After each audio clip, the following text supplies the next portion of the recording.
l'invité du jour, il est leader d'opinion. Monsieur Aoui, bonjour.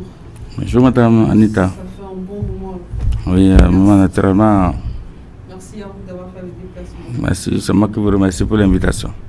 Eh bien, nous allons parler de la situation sociopolitique ici au Togo, mais nous allons commencer un peu avec la Côte d'Ivoire. Vous, en tant que leader d'opinion, comment analysez-vous la situation du Togo en Côte d'Ivoire actuellement? Oui, mais je crois que Parler de la candidature du président Sokho pour le troisième mandat. oui, la Côte d'Ivoire est engagée dans un processus électoral qui va aboutir à l'élection présidentielle le 31 octobre 2020. Et naturellement, les états-majors des partis s'affûtent. Vous avez beaucoup de grands partis en Côte d'Ivoire, parce que c'est un grand pays de la sous-région. Au niveau de la candidature de M. Ouattara, Alassane, le président de la République en exercice, président déclaré candidat à sa propre succession. Moi, je trouve que, vous savez, nous avons des contextes, disons, politiques très particuliers en Afrique. Nous avons eu quelques exercices de pacification pour la Côte d'Ivoire depuis 2011. Il y a eu la guerre civile, et même depuis 2002, depuis l'accession de Laurent Gbagbo à la tête de ce pays, je crois que la paix n'était qu'une paix de façade. Alors, étant donné que Laurent Gbagbo lui-même avait accédé au pouvoir sans avoir été déclaré élu par la Commission électorale nationale et confirmé par la Cour constitutionnelle, et son accession n'a pas été invalidée par la Cour constitutionnelle. Je crois que son accession a été un contexte particulier qui se réjaillit toujours sur le processus depuis 2002. Donc, Henri Coron-Bédier, Robert Gueye et tous ont subi les conséquences de la circonstance particulière de l'avènement au pouvoir de Laurent Gbagbo. Alors, ayant été lui-même renversé du pouvoir, ayant été chassé, arrêté et déféré à la Cour pénale internationale pour des violations graves. Oui, là, oui, je veux dire pourquoi je me suis attiré à ça. C'est parce que aujourd'hui, je pense que tout de suite, il y a un tweet du président français.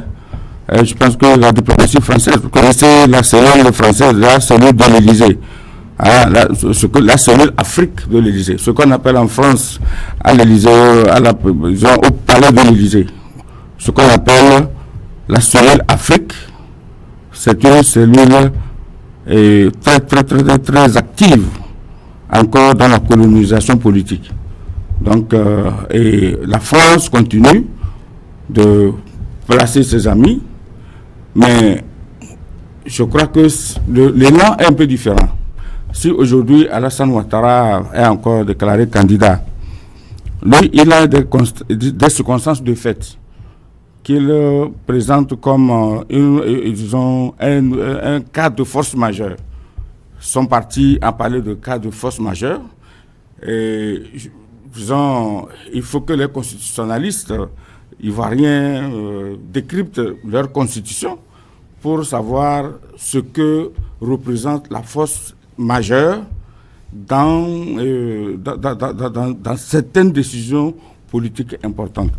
Bon, un cas de force majeure, ça ne concerne que le parti d'Alassane Ouattara. Mais maintenant, un cas de force majeure qui va gouverner l'État ivoirien, la force majeure, par exemple, devait être ce qu'on appelle une vacance du pouvoir liée à un décès prématuré du président en exercice, où il faut pourvoir à son remplacement. Bon, la force majeure au niveau de son parti. Bon, maintenant, c'est que si la population ou bien ses militants eux-mêmes sont d'accord pour dire que, étant donné que le Premier ministre candidat à la succession de Alassane Ouattara, qui avait dit ouvertement et félicité pour sa décision de ne plus briguer un troisième mandat, de ne pas briguer un troisième mandat, si les mêmes personnes sont revenues sur leur décision, suite au décès du Premier ministre qui a été le dauphin de Ouattara, je pense que, bon, la force majeure, ça s'explique. En français, ça se comprend. Bon, politiquement aussi, ça se comprend. Mais est-ce que constitutionnellement, est-ce que ça se comprend? Ça peut aussi se comprendre. Mais est-ce que ça peut entrer dans les mœurs, dans les pratiques constitutionnelles? Là, c'est les juristes, les constitutionnalistes ivoiriens qui sont en mesure de dire, suivant, et disons, les tensions, eux aussi, doivent peser le climat politique en cours dans le pays pour voir, ils analysent la diaspora, ils analysent aussi les propos des partenaires. Je crois que la France n'y a trouvé aucun inconvénient que Alassane Ouattara brigue un troisième mandat, puisque je crois qu'un tweet du président français Emmanuel Macron circule, qui dit que, bon, voilà, Alassane Ouattara a été plébiscité pour répondre à l'appel de son parti suite à la force majeure, entre guillemets, créée par le décès du Premier ministre candidat. Bon, je pense que les Ivoiriens, et c'est les Ivoiriens d'un camp. Il faut que les gens se le disent. Ce ne sont pas tous les Ivoiriens qui ont dit que Alassane Ouattara devait être encore candidat. Alassane Ouattara fera face au suffrage de tous et pourra mesurer encore sa popularité, sa force de frappe. Revenons ici au Togo pour parler de la manifestation organisée le 1er août dernier par la dynamique Monseigneur Kodjo. Oui, bon. Est-ce un échec? Bien, non, écoutez, ils ont organisé les marches à partir du 1er août. Et moi, je ne veux pas, j'évite toujours le terme échec. C'est chacun qui doit mesurer le poids de son action ou bien le poids de sa décision, l'impact de sa décision sur le terrain. Il n'y a pas, en tant que leader d'opinion, moi je ne voudrais pas parler d'échec, mais je voudrais dire que consensueusement, tout ce qui s'est passé le 1er août a montré que Monseigneur Podjro s'était trompé depuis le début du processus électoral. Oui, c'était ça, moi je le dis. Et la candidature d'Agboyeme. Si Monseigneur Podjro voulait lui-même conduire une alternance ou bien un projet d'alternance au Togo, peut-être que si son âge ne lui empêchait rien, il aurait dû être candidat lui-même que de proposer Agboyeme Kodjo. Parce que Agboyeme Kodjo, qui ne le connaît pas, Agboyeme Kodjo, on s'est dit, Agboyeme Kodjo a voulu, n'est-ce pas, s'inspirer, ou bien Monseigneur Podjro a voulu s'inspirer de l'expérience burkinabé. On s'est dit que Marc Christian Kaboré sortait de la majorité présidentielle qui a fini par être chassée du pouvoir avec Blaise Compaoré, et étant un ancien proche de Compaoré et dissident, il a profité de sa relation pour tisser en tout cas un solide réseau pour le soutenir à l'international pour arriver au pouvoir. Mais aussi, Agboyeme Kodjo, tout le monde sait bien qu'il a travaillé au port autonome de Lomé, il a été Premier ministre, il a été président de l'Assemblée, et lui-même, tel qu'il faisait tomber les premiers ministres, c'est comme ça que lui aussi a été fait tomber. Et lui-même, il n'a pas attendu être tombé comme il a voulu s'inspirer de la philosophie de Gribouille, ou Gribouille qui se cache sous l'eau pour échapper à la pluie. Alors, bon, si aujourd'hui le 1er août n'a pas marché, je pense que Monseigneur Podjro doit tirer les conséquences et savoir que le 1er août, ce qui devait mobiliser les gens, c'était d'abord la vérité des urnes, entre guillemets, qu'ils avaient brandite. Justement, parlant de vérité des urnes, ils avaient parlé de 67% de suffrages. Oui, écoutez, vous savez, écoutez bien. Moi, j'ai regardé tout simplement tout le temps que la présidence française, ce n'est pas seulement l'individu Emmanuel Macron. La présidence française a pris un temps record, un temps superbe, jamais vu, pour analyser, les résultats et les recours avant d'envoyer leurs félicitations au président élu Faure Gnassingbé. Ça veut dire qu'il s'était dit que, tel que la contestation était organisée, il était possible que les résultats aient été cachés aux observateurs internationaux et échappés à l'Union européenne. Et vous savez, l'Union européenne, la France, et tous ces pays individuellement pris, et l'Allemagne qui accompagne la décentralisation, vous comprenez que tous ces pays avaient chacun une cellule pour décrypter les résultats région par région. Et ce qui était demandé à la dynamique Bojoro, qui soutenait Agboyeme Kodjo, c'est de fournir les résultats, c'est de fournir les procès-verbaux qui ont été contredits par les résultats finaux de la CENI. En tant qu'ils n'ont pas pu prouver que la CENI avait publié autre chose que ce que leurs représentants dans le bureau de vote détenaient, donc légitimement, je pense qu'il n'était pas fondé. Je pense qu'il n'était pas fondé à organiser un tel marché. Et puis, leurs amis qu'ils appellent à marcher. Mais on sait que des gens s'étaient fait mettre des rues. Ils appellent les Togolais à marcher ou bien ils appellent les Togolais, oui. Non, ils appellent les Togolais. Ils savent qu'en appelant les Togolais, ça ne va pas marcher. Ils ont appelé les partis politiques de l'opposition qui ont un poids, qui ont exercé leur poids sur le processus politique depuis les années 90 jusqu'à nos jours. Alors, ces partis, contre toute son attente, ces partis-là lui ont demandé les preuves de sa victoire pour pouvoir l'accompagner. Jean-Pierre Fabre serait d'accord, parce qu'il est opposant leader, Jean-Pierre Fabre serait peut-être d'accord de le suivre pour envoyer ses militants dans la rue. Et donc, s'il arrive à conquérir, disons, à renverser le président élu par les résultats, naturellement, et la manifestation, là, Fabre peut aussi décrocher la primature, pourquoi pas, pour être premier ministre de Agboyeme, parce que c'est la politique. Mais étant donné que ça n'a pas été le cas, il faut maintenant... Et puis nous sommes dans le cadre d'une crise sanitaire. Oui, je veux dire, ça entre aussi dans le jeu politique, parce que ces appels, vous avez vu ce que la mort de George Floyd aux États-Unis a entraîné comme manifestation, et ces manifestations ont généré une multiplication, une progression exponentielle des cas de contamination au coronavirus. Alors, ici, d'abord, vous savez que le Togolais aime la santé. Même quand il n'a pas les moyens de se soigner, il aime la santé. Le Togolais aime d'abord sa santé et son intégrité. Ah oui, mais attendez. Ce que vous avez de plus cher, c'est la force que vous avez de vous défendre. Ce n'est pas de courir aux portes de quelqu'un pour être... oui, parce que juste de chez vous jusqu'aux structures sanitaires, vous savez, c'est là le risque. C'est là le risque, parce que le transport des malades en crise, on n'a pas encore des infrastructures, des équipements logistiques actuellement pour pouvoir... oui, vous comprenez.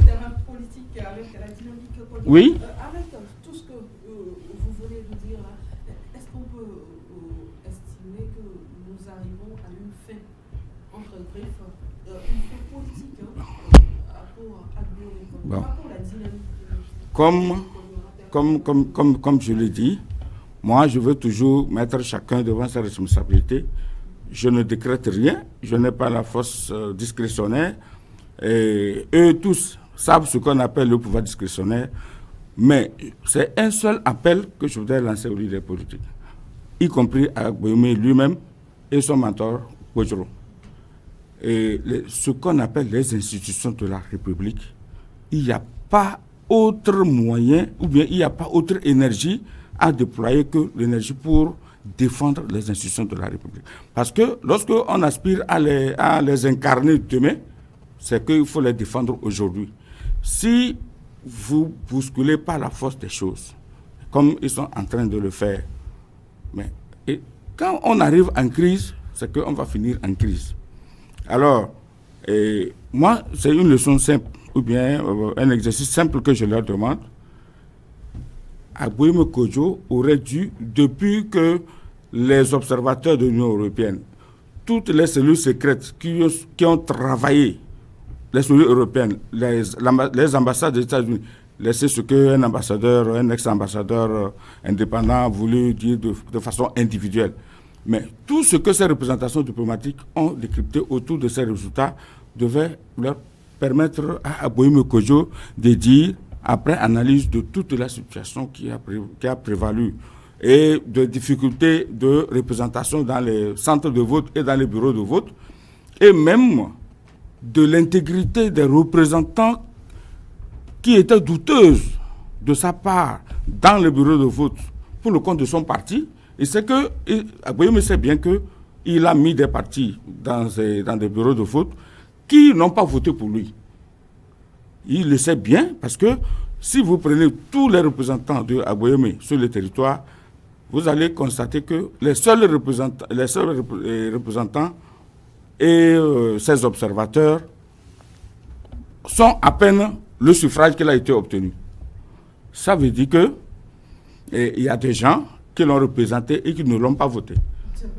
Donc, oui, c'est pas la première fois. Ça s'est passé en 2000, mais merci de le rappeler. Ça s'est passé en 1998, ça s'est passé en 2003, où les opposants étaient étonnés de perdre dans cette zone.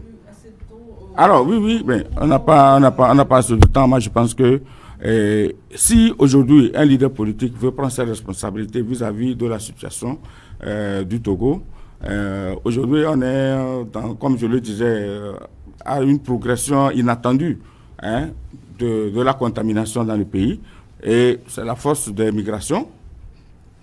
Il faut que les leaders travaillent pour que cette crise finisse, parce que vous voyez, même les États-Unis ont suspendu, les grands candidats ont suspendu certains élans de campagne à cause de la propagation. Donc il faut que nous aussi, nous prenions au Togo, chacun prenne ce soin de permettre à chaque Togolais de se prémunir contre le fléau du coronavirus. Voilà, vous étiez tellement passé avec la sensibilisation sur le coronavirus. Là, je vous donne l'occasion. Vous êtes leader d'opinion, vous êtes sur ce plateau avec nous. Il y a plusieurs personnes qui vous suivent. Quels sont les mots que vous avez à placer à l'endroit de la population qui nous suit actuellement en matière de sensibilisation? Oui, effectivement, merci Madame Anita, mais je pense que les Togolais doivent comprendre, et tous ceux qui peuvent écouter E47, que ce soit Togolais ou étrangers au Togo, nous devons nous tous comprendre une chose. Il y a eu une force anti-Covid qui est en place et qui opère sur l'étendue du territoire. Il y a des couvre-feux sélectifs, il y a des couvre-feux localisés compte tenu du pic qu'on obtient enregistré dans certaines régions. Alors, moi je demande à la population et à chaque acteur de prendre des dispositions pour éviter à la force Covid de tomber aussi dans certains revers.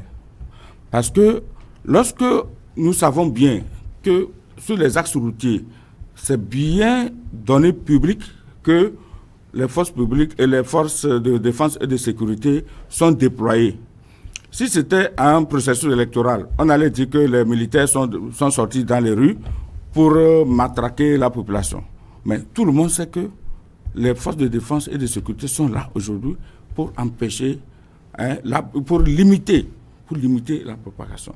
Alors, la corruption des agents. Et vous savez, si vous prenez le corridor nord-sud, quand vous prenez Lomé jusqu'à Tchévier, juste avant le péage, mais une station, on dirait une station coronavirus, c'est créée. Comment cela se passe? Oui, je vais un peu expliquer. C'est-à-dire qu'il y a des émigrants qui ont créé une station pour relayer, pour récupérer les passagers en surplus dans les bus pour les faire traverser le péage, à l'insu des agents qui sont au contrôle au péage à Davier, et les bus les récupèrent au-delà de Tchévier. Le transport, je me suis renseigné, le transport de cette station fictive jusqu'à la traversée de la ville de Tchévier est assuré par le transporteur, qui a déjà incorporé le prix dans son, dans le tarif. Mais or, est-ce que les passagers non, écoutez, moi j'en ai parlé aux passagers. Les passagers qui descendaient pour être transportés par les immigrants. Je leur pose la question. Messieurs les passagers, est-ce que les conditions dans lesquelles on vous a transporté vous garantissent la sécurité par rapport à la contamination qui est en vogue actuellement au pays? Donc, les gens font comme si... Et puis, bon, vous savez, sincèrement, je ne peux pas... On n'a pas le temps de tout décrypter, mais j'appelle aussi à la vigilance des agents de sécurité qui doivent nécessairement faire preuve de responsabilité. Parce que, vous savez, il y a des choses qui se passent sur le terrain dont le commandement n'est pas au courant. Et j'appelle aussi le commandement à surveiller les agents d'une certaine manière. Parce que lorsque on place des postes de contrôle, il faut souvent faire des patrouilles discrètes. Moi, je m'attendais à ce que... On peut le faire en étant en civil, hein, parce que... Oui, non, écoutez, quand je parle de patrouille discrète, écoutez-moi bien, quand je parle de patrouille discrète, vous, civils comme moi, vous ne pouvez pas faire cet exercice. Pourquoi? Parce que, normalement, ceux qui sont, les agents qui vont être déployés, ils ne peuvent pas, ils sont testés, ils devaient être testés pour être transportés, même quand vous les voyez dans les jeeps, quand vous voyez les éléments des forces armées dans les jeeps, ils sont serrés. Dans aucune condition, ils ne respectent, c'est-à-dire dans leur transport ne respecte pas les conditions de distanciation. Mais nous permettons de croire que c'est parce qu'ils ont été testés, sains, qu'ils ont été transportés de la sorte. Alors, qu'est-ce qu'il faut faire? Ils peuvent aussi faire des simulations de transport pour arriver au péage, voir de quelle manière les agents vont gérer. Oui, ils n'ont pas besoin d'aller à bord des véhicules officiels. Voilà, ils peuvent prendre des taxis brousses aussi pour arriver et voir, tomber dans l'infraction pour voir comment leur... ne sont pas tombés dans les oreilles de... Ah oui, mais je crois que... Merci. C'est moi qui vous remercie. Vous savez, cette affaire, tant que la pandémie ne finira pas, mais même à la fin de la pandémie, on parlera de l'après-pandémie. Donc, que tout le monde se prémunisse. Et merci beaucoup de m'avoir invité. Merci à vous.